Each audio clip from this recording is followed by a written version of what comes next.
Hello, what's happening? My name is Professor Green and I'm a rapper and songwriter. I've recorded and released 3 albums, EPs and mixtape, as well as been lucky enough to work with some brilliant artists such as Lily Allen, Emily Sandé, Think, Labyrinth, Giggs, Example, Wretch 32, Rizzle Kicks and The Streets. I've also been lucky enough to perform at some pretty cool places to some pretty large crowds, including the Pyramid Stage at Glastonbury. I'm really pleased Amazon and Magic Breakfast have asked me to be part of the very important Breakfast Club, or VIB Club, to bring healthy breakfast as well as some Christmas cheer to hundreds of kids across the UK. Art at its core is a form of expression. For me, my form of expression is rapping, being able to make sense of what's going on inside here by putting it on a piece of paper where it has to have structure helps me understand my own thoughts and feelings. So if there's one thing that I could encourage you to do today, it's to write things down. Whatever you may think, whatever you may feel, whatever you may observe, it's really important to get what's inside out.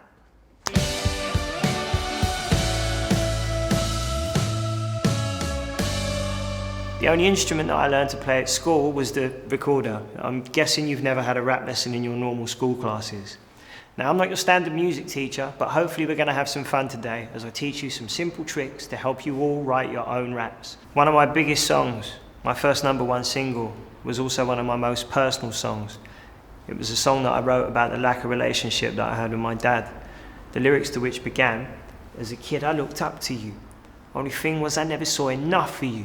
The last thing I said to you was I hated you. I loved you and now it's too late to say to you." You might have noticed there that I rhymed the same words with the same words, which is a really important lesson because sometimes it isn't about being overly technical and being overly clever, it's about feeling. And that's the most important thing in music for me. It's all about frequencies. People connect to what they feel.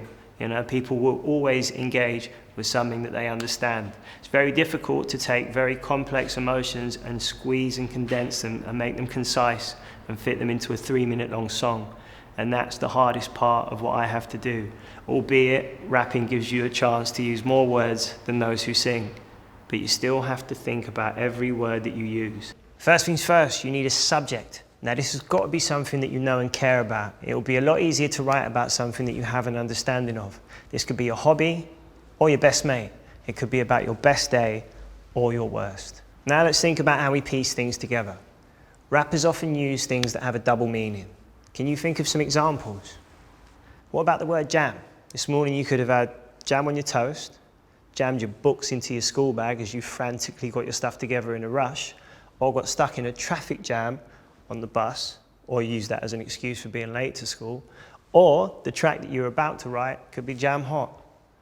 Or what about buckle? You might have a buckle on your belt. You need to buckle up in the car. Or you could say that you never buckle under pressure, no matter what life throws at you. Something else to think about if you're rhyming to an instrumental, a beat, and this is all important in music, is the tempo. The tempo will set the pace at which you rap. Now you can play amongst it no matter how fast or slow the beat is, but you have to abide by the beat. No one likes a rapper that's offbeat.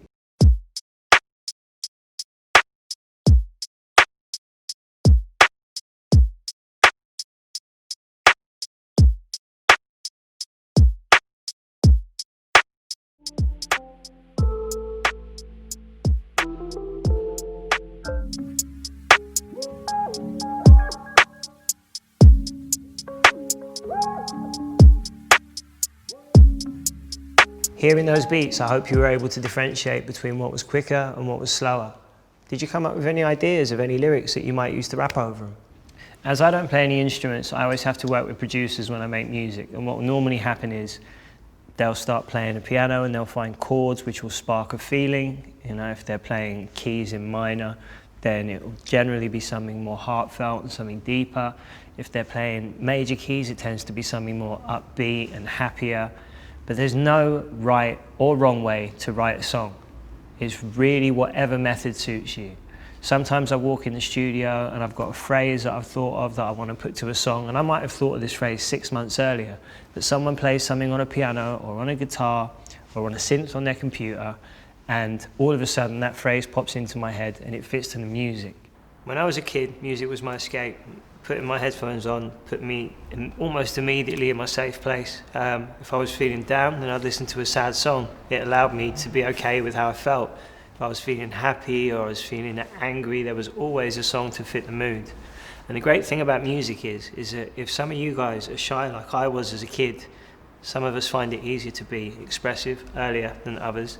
But if, like me, you are a shy kid like I was, you don't have to practice your raps in front of people. It's something that you can do at home in your own time. And you can spend as much time as you want practicing, sitting down, writing. And when I started listening to music, way before I started rapping, all the spare time I had, I listened to it. And the rappers that I listened to were the ones who put themselves in their raps. They told personal stories. They spoke about the world they lived in. They spoke about what they thought about that world. They spoke about what they saw that world as. And me growing up in Hackney, I related to a lot of what they were talking about, albeit they were on the other side of the Atlantic in America. There weren't that many British rappers then. What I'm trying to say to you is, it doesn't matter whether you want to rap to everyone or you just want to rap to yourself. You might not want to rap at all, but just in case you do, don't feel the pressure to put yourself out amongst a crowd of people. This is something that you can enjoy in your own time. And if you find the passion for it, don't worry if you're shy now, because you're going to find your voice. And once you find your voice, it's going to become all the more powerful.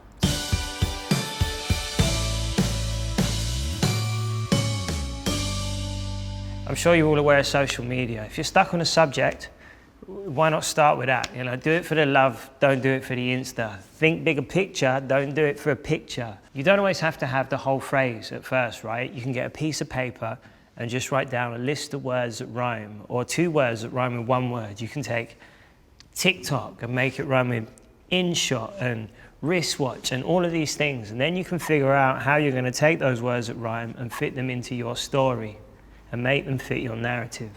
And that's a really, really good way to learn words that rhyme. I'm going to set you a little task. Instead of taking TikTok, let's take the word festive, as it's so close to Christmas, and let's see how many words we can come up with that rhyme with festive. Good luck.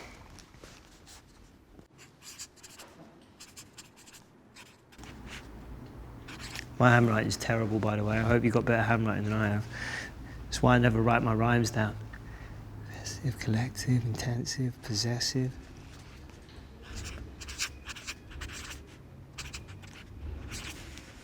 You can also use near rhymes as well. So I could probably bend entrance to rhyme with festive, believe it or not.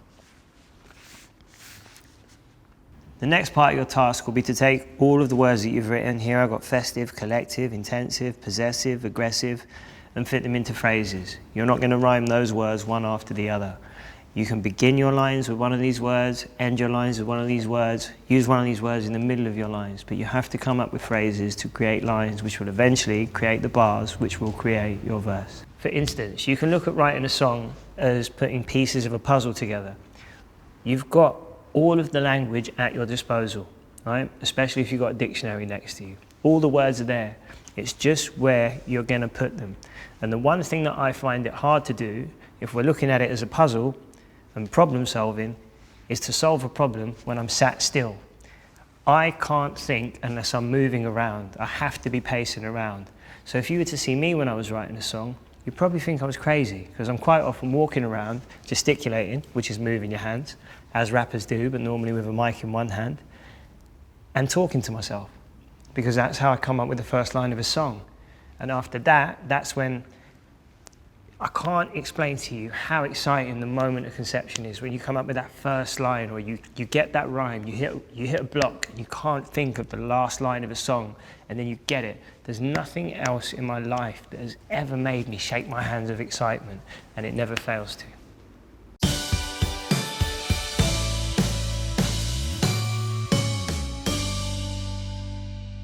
It's a time of year when families come together as a collective. And everybody gets a little festive. I prefer the presence of my friends to opening presents. See? You can put it all together in a rhyme, and that might not have been the best rhyme I've ever written, but as you can see, I didn't write it. I just came up with it while I was pacing and frantically trying to think of it with a camera in front of me and a whole crew full of people that you kids at school can't see watching me intensively. One of my favourite songs, which was born of a conversation I had with the writers that were in the room with me, Ina Rolson and Chris Loco, was about my great-grandmother. My great-grandmother used to sleep in my living room. She used to have a chair that folded out when I was a kid, and she had this blue blanket that I used to run and jump underneath every morning before the cartoons come on TV. And we were having a conversation about her, and I was explaining how underneath that blue blanket was my safe space, and she was the only person when I was growing up who I really believed when she told me that everything was going to be all right. And we ended up writing a song called Lullaby. And the lyrics to the chorus, I won't sing them because I'm not that good at singing, hence why I'm a rapper. All the times I have laid in your light, when your love kept me safe through the night. And before time demands our goodbye, can you sing me your last lullaby? And the verse for that, which I wrote, began, it's been a while since I last dreamt, barely remember what it's like to dream. Been finding it hard to get to sleep, too stressed, cause there ain't anyone to sing a lullaby to me. And you know, it's kind of crazy to think that my great-grandmother, who passed when I was 13, was the inspiration for a song that I wrote some 20 years afterwards.